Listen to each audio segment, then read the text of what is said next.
The convent bell tolled 3 times across the New Mexico desert, each ring cutting through the morning silence like a knife. Sister Maria, no, she had to stop thinking of herself that way, pressed her trembling hand against the heavy wooden door. Behind her lay 5 years of prayers, obedience, and silence. Ahead lay nothing but uncertainty, and the man her dying mother had written about, in a letter that arrived too late.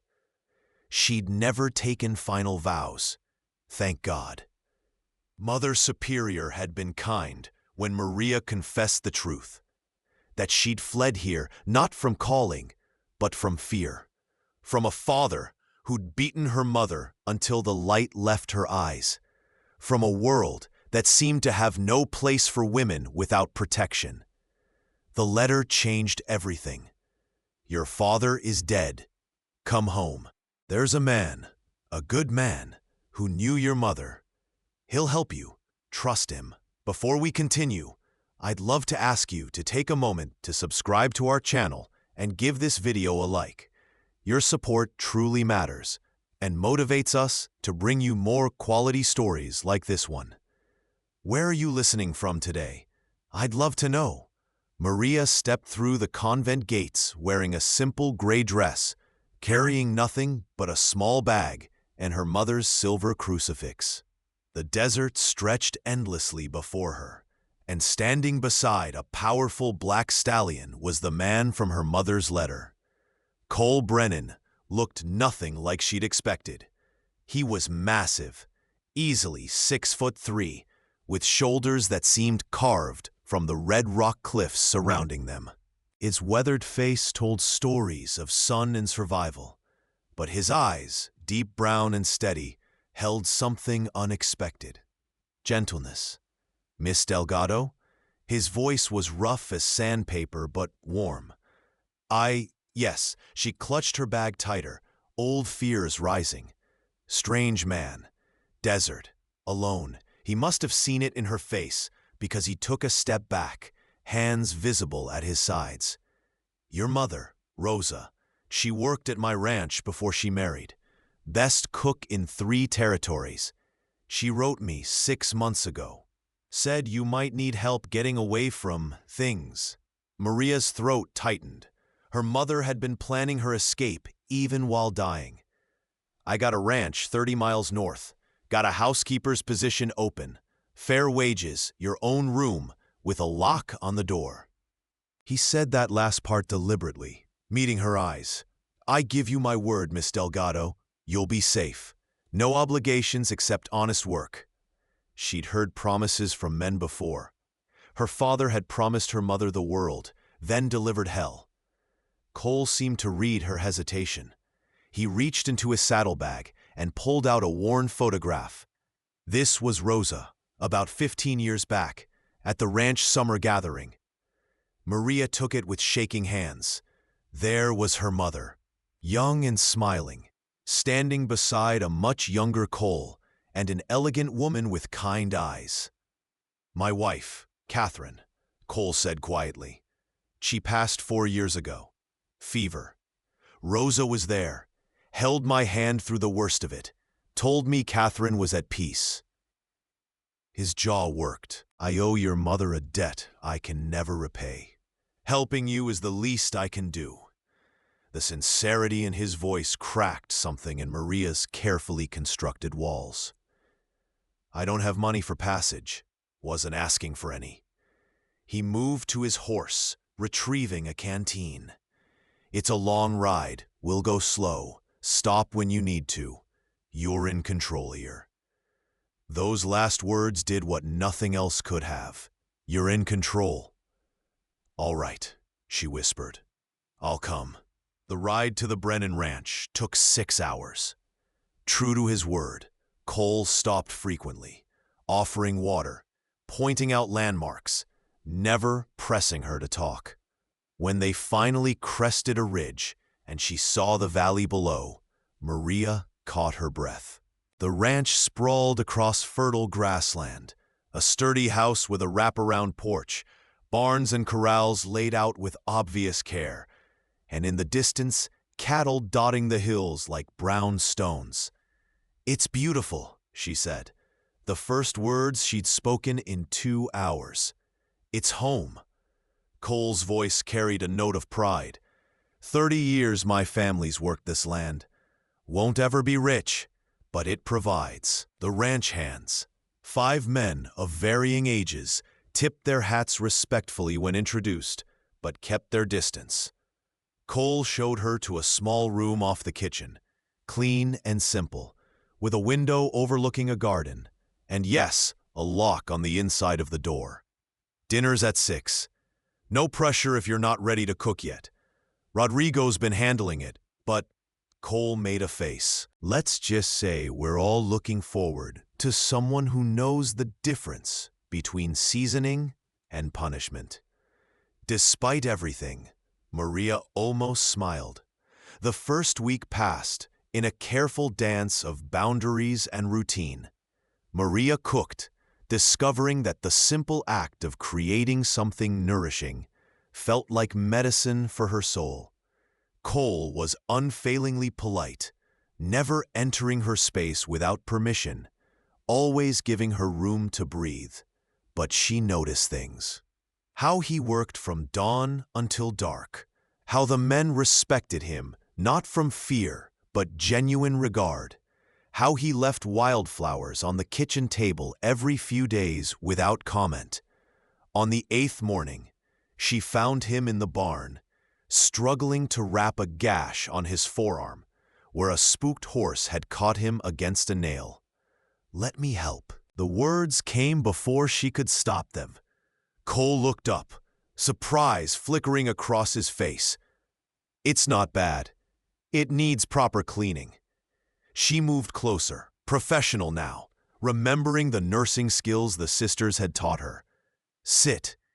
He obeyed, which surprised her more than anything. This powerful man sitting still as she cleaned the wound with steady hands. His arm was corded with muscle, his skin warm beneath her fingers.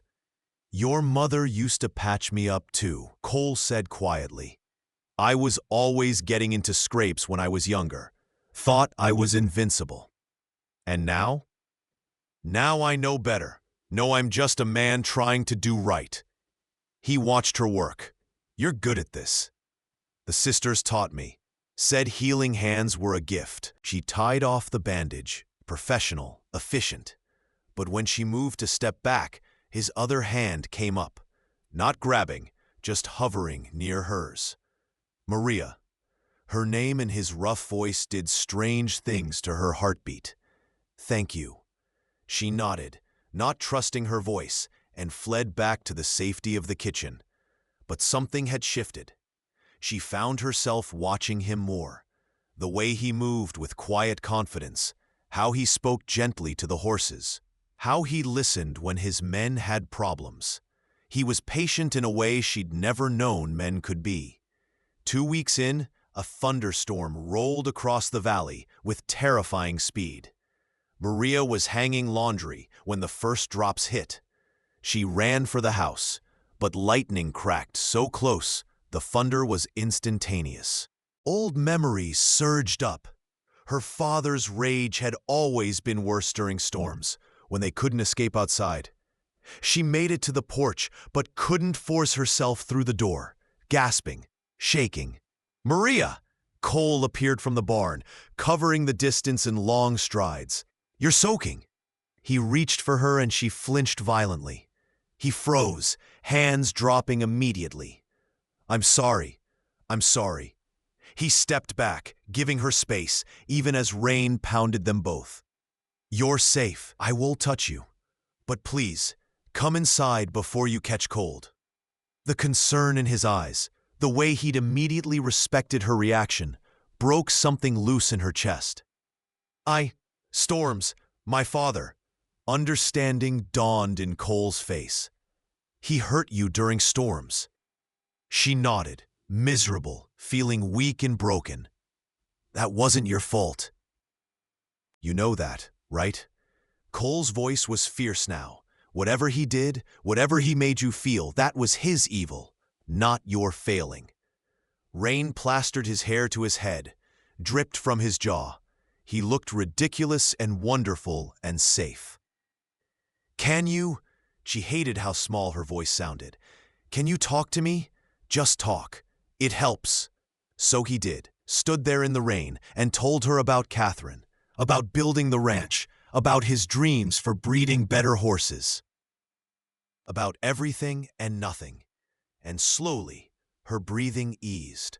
The panic receded. Better? He asked gently. Yes. She managed a shaky smile. You're drenched. Worth it. He said it simply, like it was obvious. They both went inside to change, but something had been shared. Some barrier crossed. The weeks blended into months. Maria learned to ride, with Cole as her patient teacher. His hands would steady her waist as she mounted, and the touch became less frightening, more electric. She started leaving things for him. His favorite biscuits, coffee ready at dawn, a new shirt she'd mended when his old one tore. He taught her to shoot, standing behind her to adjust her aim, his breath warm against her ear. Steady. You're in control. Just breathe and squeeze. She hit the target, and his pride in her felt better than any praise she'd ever received. You're a natural, he said, grinning. Fierce Maria. I like it. Fierce. No one had ever called her that. But the past had a way of catching up. 3 months into her time at the ranch, she was in town buying supplies when she saw him. Javier Cortez, her father's former business partner, and the man her father had tried to force her to marry. He was older now, harder, with a sheriff's badge glinting on his chest. Their eyes met across the dusty street. His narrowed in recognition and something darker, possession. Maria dropped her basket and ran. She made it back to the ranch, gasping, terrified. Cole found her in the kitchen, gripping a knife like a lifeline. What happened? He didn't come closer, just stood in the doorway, alert. Javier, in town, he saw me. Cole's entire body went rigid. The man your father wanted you to marry. She nodded frantically. He's a sheriff now. He told people we were engaged, that I ran away. He could make trouble, legal trouble. Cole, I can't go back. I can't. Hey! His voice cut through her panic, firm but gentle. Look at me. Look at me, Maria. She did. You're not going anywhere. You hear me? I don't care if he's the sheriff, the governor, or the president himself. You're not property.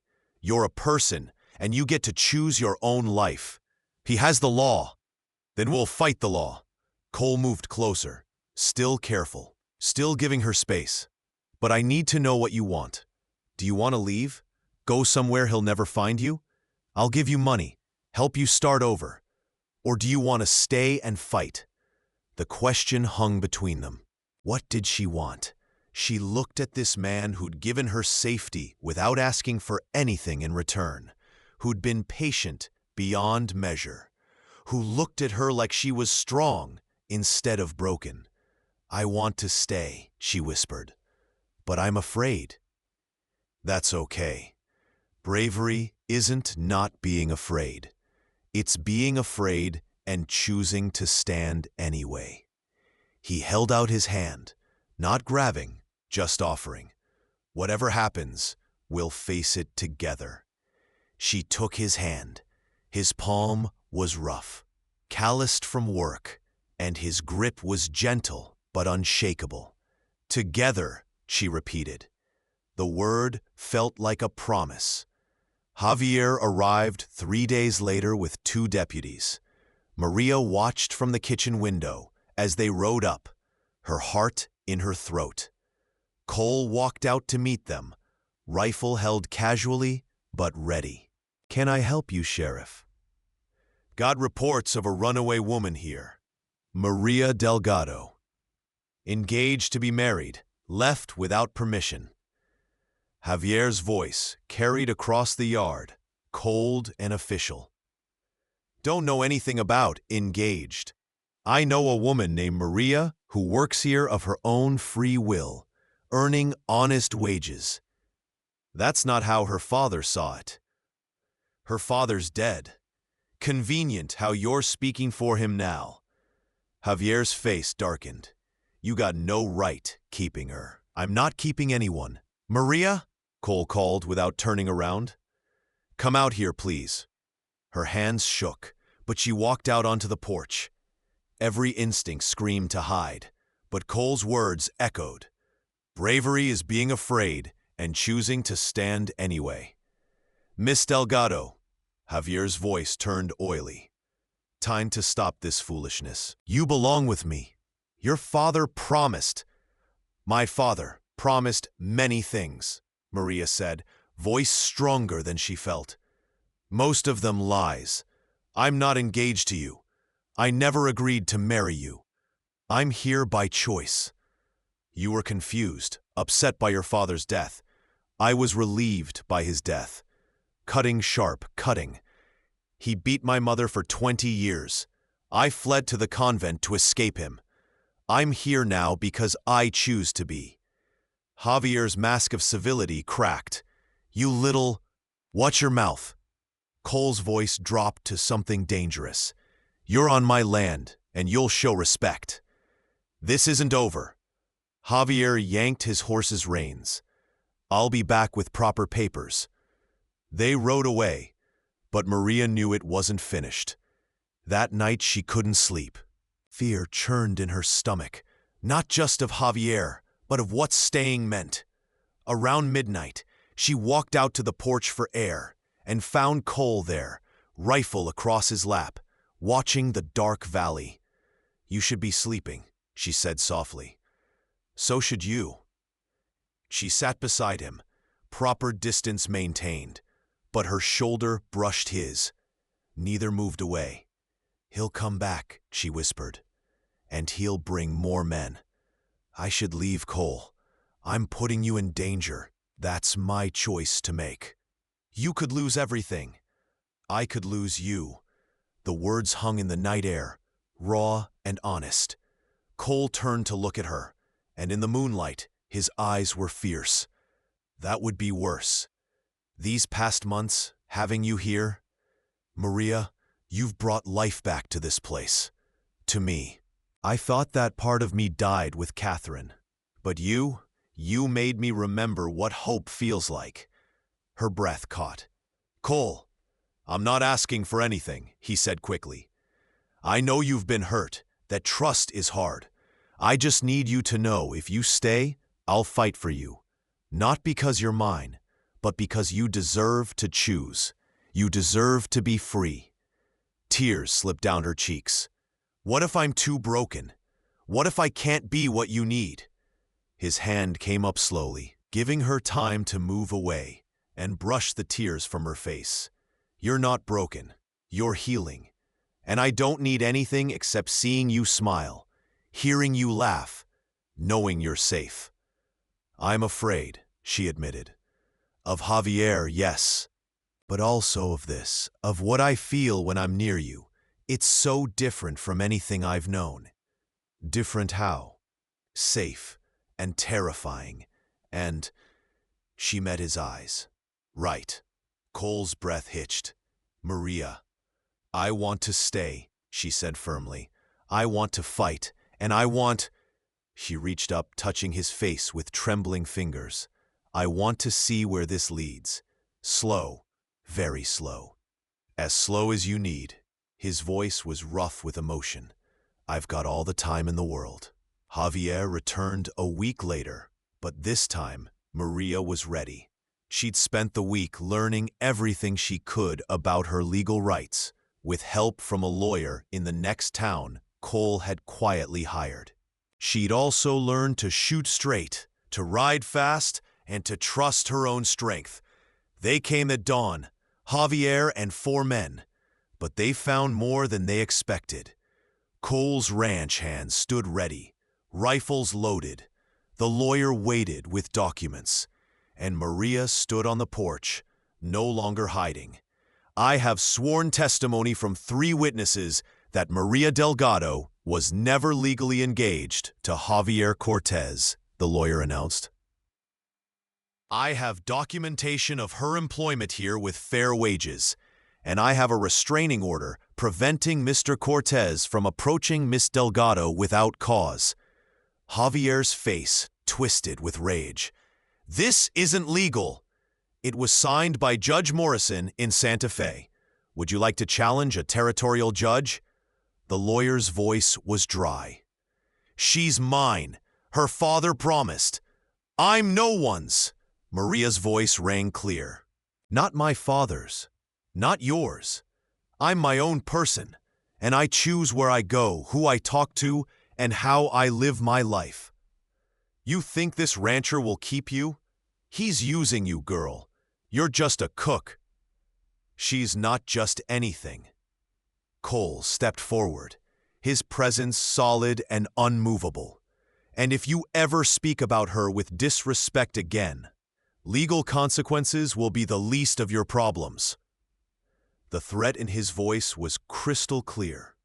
Javier looked around, saw the determined faces, the ready weapons, the legal documents, and finally seemed to understand he'd lost. This isn't over, he spat. Yes, Maria said quietly. It is. They watched them ride away. The moment they disappeared over the ridge, Maria's knees buckled. Cole caught her, steadying her. I've got you. You did it. You stood up for yourself. We did it. She looked up at him, this man who'd given her everything without asking for anything. Together. Together, he agreed. The word had become their promise, their prayer, their truth. That evening, after the lawyer had left and the ranch hands had celebrated with whiskey, Cole found Maria in the garden. She was picking herbs, the setting sun turning her dark hair to burnished copper. You okay? He asked softly. More than okay. She smiled, and it was genuine, reaching her eyes. For the first time in my life, I feel free. He moved closer, and she didn't step away. Maria, I need to tell you something. Her heart jumped. Yes? These months with you, they've been... I can't imagine this place without you anymore. Without your laughter, your strength, the way you hum while you cook, how you check on the horses every night. He took a breath. I'm in love with you. Have been for a while now. And I know it's too soon. I know you need time. She kissed him. Gentle, tentative, but deliberate. When they parted, both breathing hard, she whispered, Is that too fast? No. His voice was rough with wonder. That's perfect. I love you too, she said, the words feeling foreign but right. You make me want to be brave. You make me believe I deserve good things. You do. God, Maria, you deserve everything. They stood there as the sun set, foreheads pressed together, breathing the same air. After a moment, she pulled back slightly. Cole. Yes. Go slow, she whispered. It still hurts sometimes. The fear, the memories. His hands cupped her face with infinite gentleness. I'll die before I hurt you. We'll go as slow as you need. Days, months, years. I'm not going anywhere. Years, huh? She managed a shaky smile. That sounds like a future. If you'll have me. He pulled back, suddenly nervous. Maria Delgado, I know this isn't traditional. I know we've only known each other a few months, but I can't imagine my life without you in it. Would you consider marrying me? Not because you need protection or because I'm trying to keep you here, but because I love you and I want to build a life with you, as partners, as equals. Tears streamed down her face, but she was smiling. Yes, Yes, Cole Brennan, I'll marry you. He kissed her then, deep and thorough and full of promise. When they finally broke apart, both were breathless. When? He asked. Whatever you want. Tomorrow, next year? Soon, she said. I don't want to wait anymore. I've spent so much of my life afraid. I want to start living. They were married 3 weeks later, in a simple ceremony at the ranch. Father Miguel from Santa Fe came to perform the service. The ranch hands served as witnesses. Maria wore a simple white dress she'd sewn herself, with lace from her mother's wedding gown sewn into the hem. Her mother's blessing, she liked to think. When Cole slipped the ring onto her finger, a simple gold band engraved with the word "Together," she felt something inside her heal. Not completely, not yet, but beginning. I, Cole Brennan, take you, Maria Delgado, to be my wife. I promise to honor your strength, support your dreams, and love you fiercely for all my days. You are not my possession. You are my partner, my equal, my home. She couldn't stop the tears as she spoke her own vows. I, Maria Delgado, take you, Cole Brennan, to be my husband. You taught me I could be strong. You showed me what love should look like. I promise to stand beside you, to build this life with you, and to love you with all that I am. Together. Together, he repeated, and kissed her as husband and wife. The celebration lasted into the night. Rodrigo's guitar music filled the air. The ranch hands danced with reckless joy. And Maria, watching Cole laugh with his men, his eyes constantly finding her across the firelight, felt something she'd never known before: peace. That night in the room they now shared, Cole was endlessly patient. When she trembled, he slowed. When she needed space, he gave it. When she finally said, "I'm ready, I trust you," he made love to her like she was precious, sacred, miraculous. Afterward, wrapped in his arms, she whispered, "I never knew it could be like this. Gentle, safe. That's how it should always be." He pressed a kiss to her hair. "You're so strong, Maria. You survived so much, and you didn't let it make you hard. You're still capable of kindness, of love. That takes real courage." She tilted her face up to look at him. "You see a woman worth saving?" "No." His hand cupped her cheek. "I see a woman who saved herself. I just got to stand beside you while you did it." 5 years later, Maria Brennan stood on the same porch where she'd once stood, trembling with fear. But now, she watched her daughter, Rosa Catherine, named for both their mothers, chase chickens across the yard, while their son, Michael, still wobbly on new legs, tried to follow. Cole came up behind her, arms wrapping around her waist, chin resting on her shoulder. "Remember when you first got here?" he murmured. "How scared you were? I remember a man who offered me freedom instead of chains." She leaned back against his solid warmth. "Best decision I ever made, staying." "Second best," he corrected. "First was saying yes to marrying me." She laughed, turning in his arms to kiss him. "Pretty sure you proposed. I just had the good sense to agree." "Smart woman." "Fierce woman," she corrected, grinning. "That too." The convent bell tolled 3 times that day. Once for fear, once for courage, and once for freedom. When Maria heard it, she knew it was time to leave behind everything she'd been and become everything she could be. The cowboy was already waiting outside, though neither of them knew yet what they'd mean to each other. But they learned. In the dust and heat of the New Mexico desert, 2 wounded souls found each other and built something neither thought possible: a love that healed, A partnership that empowered, and a home that welcomed them both exactly as they were, together. The winter of their 6th year together brought unexpected challenges. A harsh blizzard swept through the valley, trapping them inside for 3 days. Maria stood at the window, watching snow pile against the fence posts, worry creasing her brow. "The cattle," she murmured. "Cole, they're too exposed in the north pasture." He came up behind her, pulling a heavy coat on. "I know. Rodrigo and I are heading out to bring them closer to the barns." Fear clenched her stomach. "In this weather? You can barely see 10 feet ahead."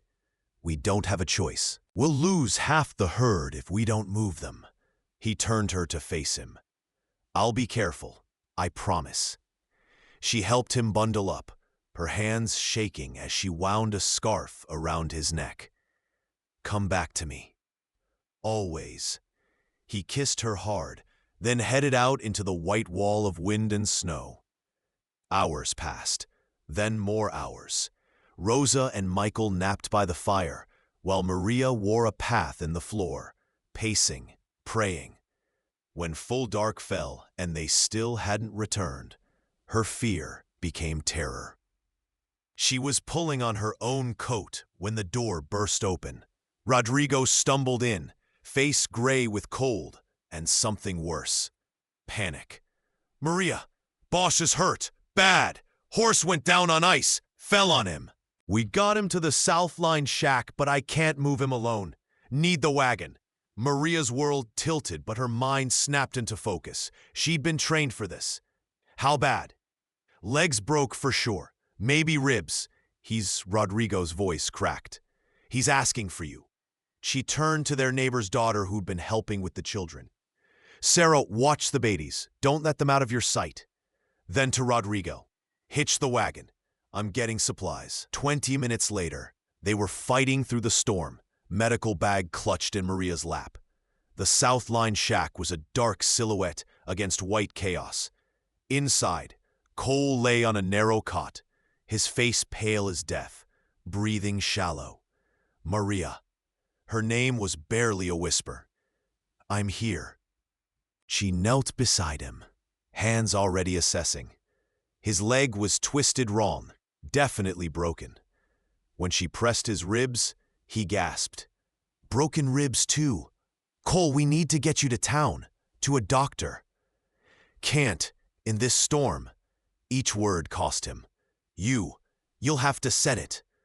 Her hands started shaking. "Cole, I'm not a doctor. What if I make it worse?" His hand found hers, grip weak but determined. "You can do this. I trust you." He tried to smile.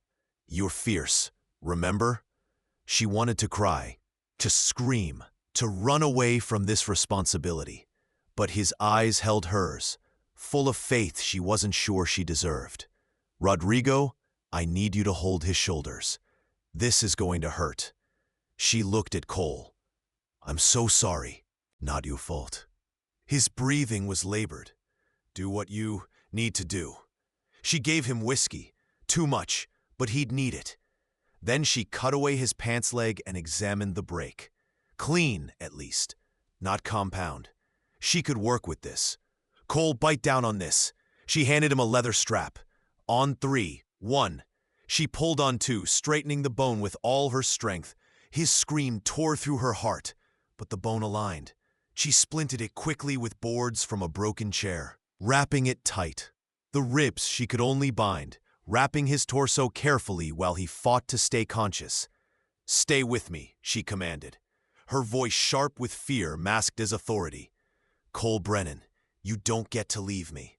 You promised. You promised you'd always come back." "Trying," he gasped.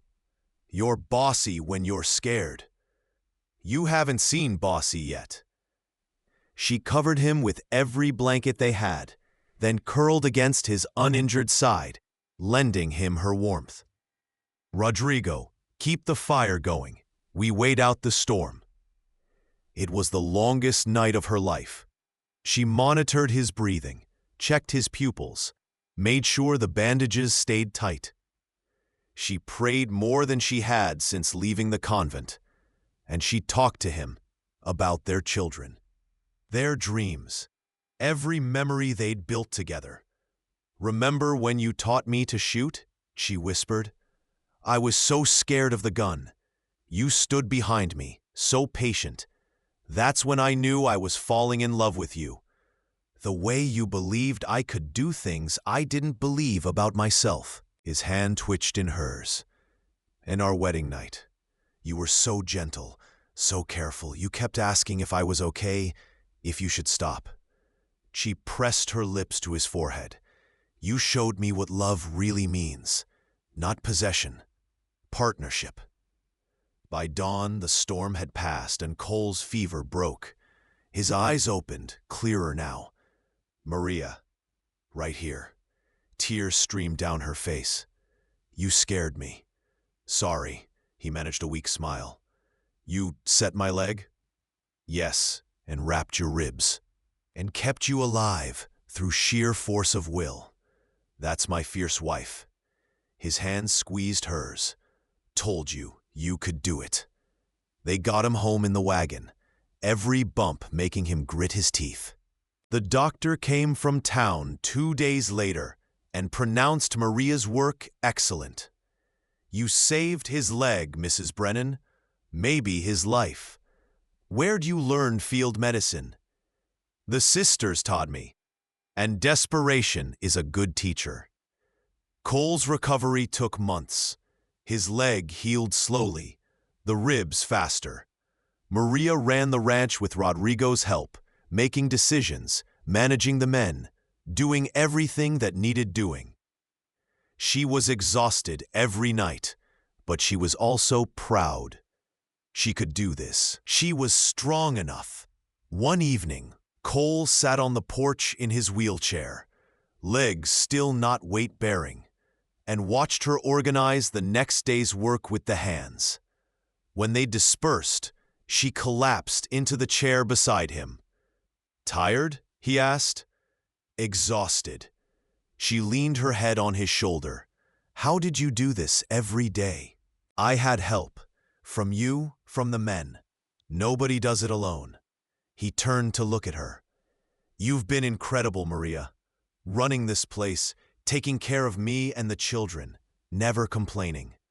"I complain plenty, just not where you can hear." He laughed, then winced. "Ribs still tender. Serves you right for being reckless." But her hand was gentle as she adjusted his blanket. "I wasn't being reckless. I was protecting our livelihood." "Our livelihood isn't worth your life." Her voice cracked. "When Rodrigo came in without you, I thought I'd lost you. Like I lost my mother, like Catherine lost you almost." She stopped, the old fear surfacing. Cole's hand cupped her face. "Hey, look at me. I'm here. I'm not going anywhere." "You can't promise that. Life doesn't work that way." "No, but I can promise I'll fight to come back to you. Always." He pulled her closer, awkward with the chair, but determined. "These past months, watching you lead, make decisions, be strong. Maria, you don't need me the way you think you do." She pulled back, hurt. "What? I mean that as the highest compliment." His eyes were serious. "When we met, you were fleeing, scared, unsure of yourself. Now, you're a force of nature. You run this ranch as well as I do. Better in some ways. You don't need me to survive. You choose me, and that means everything." Understanding dawned. "I do choose you. Every day. Not because you saved me, but because you're my partner, my equal, my love." "Equals," he agreed. Through everything. By spring, Cole was walking again, though with a limp he'd carry forever. But he was alive, and that was all that mattered. Their 10th anniversary brought a different kind of challenge. Rosa was now 8, Michael 6, and Maria found herself pregnant again.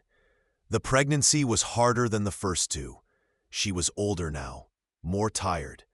The doctor warned her to rest, but there was always too much to do. One afternoon, she was hanging laundry despite Cole's protests when the pain hit. Sharp, wrong, too early. She crumpled, clutching her stomach. Cole found her there, scooped her up despite his bad leg, and got her inside. The midwife came, examined her, and the verdict was bed rest for the remainder of the pregnancy or risk losing the baby. Months? Maria stared in horror. I can't stay in bed for months. The ranch. We'll survive, Cole said firmly. You're more important. But the children, the cooking, we'll manage. He sat beside her, taking her hand. Maria, remember when I was hurt? You ran everything. You didn't let me refuse help. Now it's your turn to accept it.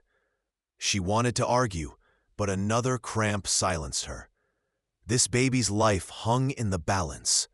The months that followed tested her in new ways. Maria, who'd built her identity on being useful, on being strong, had to learn to receive care. Cole brought her meals. Rosa read to her. Michael drew her pictures. The ranch hands took turns checking on her, telling her stories to pass the time.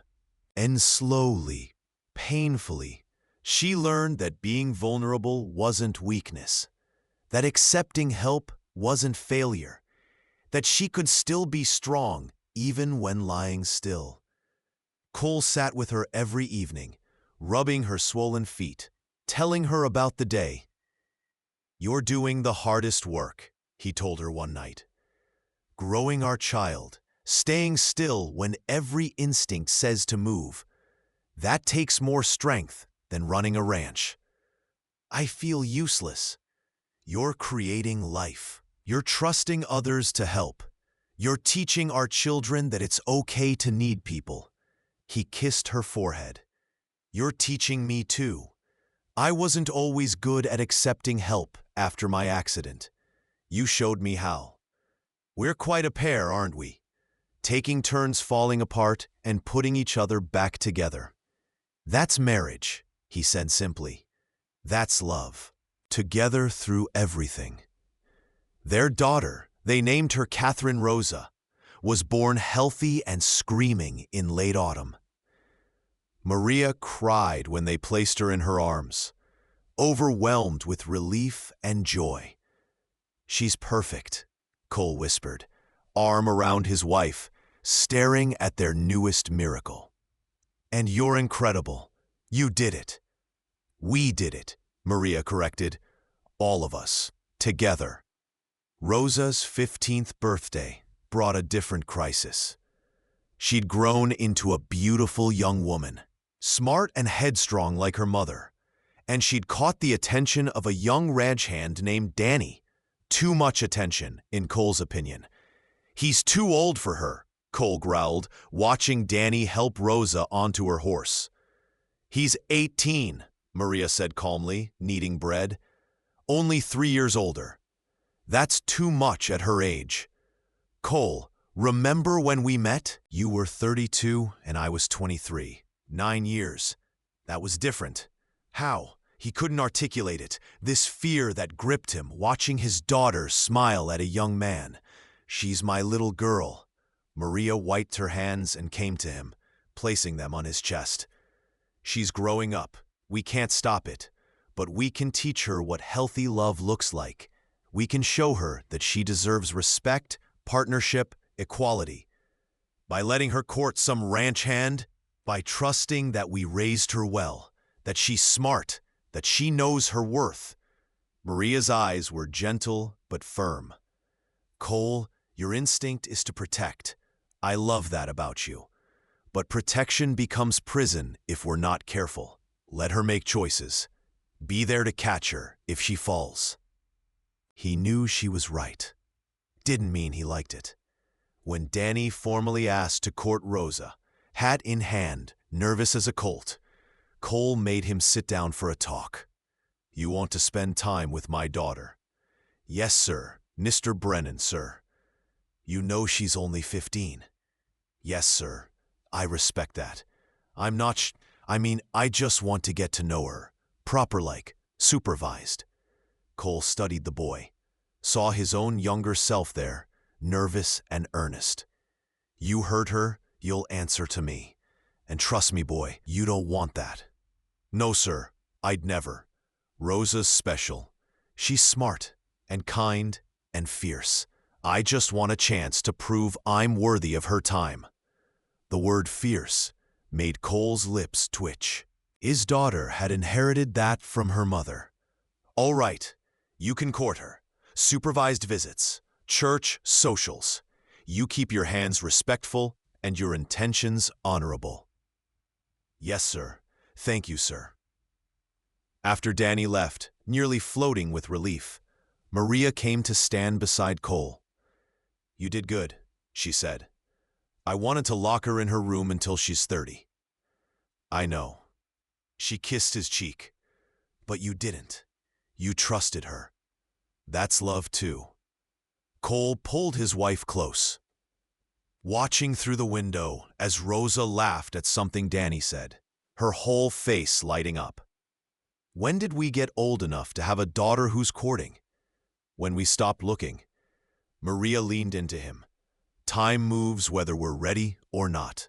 I liked it better when I could fix her problems with a hug and a story. Me too. But now we teach her to fix her own problems, to choose wisely, to know her worth. Maria tilted her face up. Like someone once taught me, he kissed her, grateful beyond words for this woman who'd turned his house into a home, his loneliness into love, his fear into faith. Michael's 12th year brought its own challenges. The boy was quiet, thoughtful, more interested in books than ranching. Cole tried to be patient, but worry gnawed at him. He should be learning the ranch, he said to Maria one evening. He's the son. This will all be his someday. Maybe he doesn't want it, Maria said quietly. Cole stared at her. What? What's the book? Michael jumped, guilty, when his hand. Sorry, Pa. I was just being restless. But Michael isn't you. He's his own person. The words stung, but Cole knew truth when he heard it. The next day, he found Michael in the barn, reading instead of working. What's the book? Michael jumped, guilty. Sorry, Pa. I asked what the book was, not why you weren't working. Cautiously, Michael showed him. Medical text, advanced for his age. Where'd you get this? Doc Wilson lent it to me. I was asking him questions after he fixed my arm last year. He said I had an aptitude. Cole sat down heavily on a hay bale. You want to be a doctor? It wasn't a question. Michael nodded, waiting for disappointment. Instead, Cole asked, why? Michael struggled for words. When you got hurt, when Ma was sick with Catherine, I felt helpless. I wanted to help but didn't know how, and I keep thinking about all the people in town who don't have good medical care. How many die from things that could be treated? I want to learn. I want to help. Pride and sadness warred in Cole's chest. That means leaving the ranch, going east for school. I know, and I know you need me here. No, Cole interrupted firmly. What I need is for you to be happy, to follow your calling. He put a hand on his son's shoulder. Your mother healed me with knowledge the sisters taught her. You want to take that further, learn everything you can? I'm proud of you, son. Michael's eyes widened. Really? Really. We'll figure it out. Maybe Rosa's Danny will want to take over the ranch someday. Or maybe we sell it when I'm too old to work. But Michael, don't give up your dream for this land. Just dirt. You're my son. Your happiness matters more. That night, holding Maria in bed, Cole said, Our son's going to be a doctor. I know. He's been dropping hints for years. You knew? I'm his mother. Of course I knew. She snuggled closer.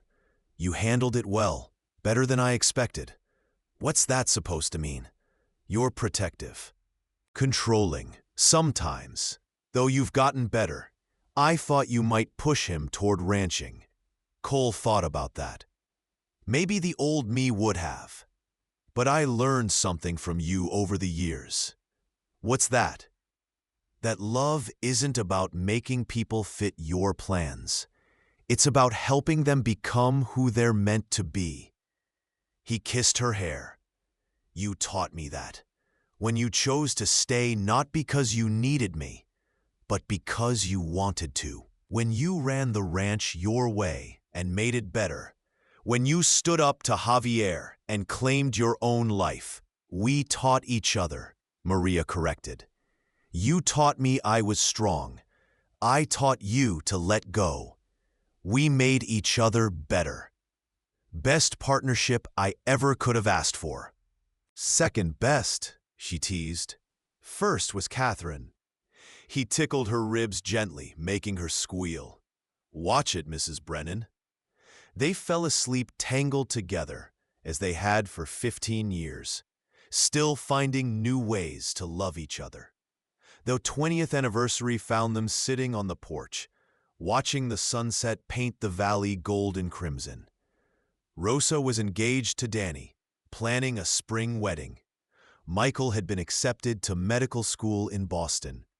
Little Catherine, now 10, was in the barn with the horses she loved more than people. 20 years, Maria mused. Feels like yesterday and a lifetime ago. You ever regret it?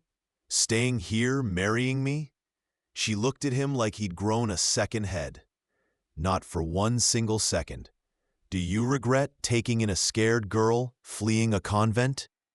Best decision I ever made. He took her hand, thumb rubbing over her wedding ring, worn now, but still carrying that engraved word, together. You changed everything, made this place a home, gave me children I love more than life, showed me what real partnership looks like.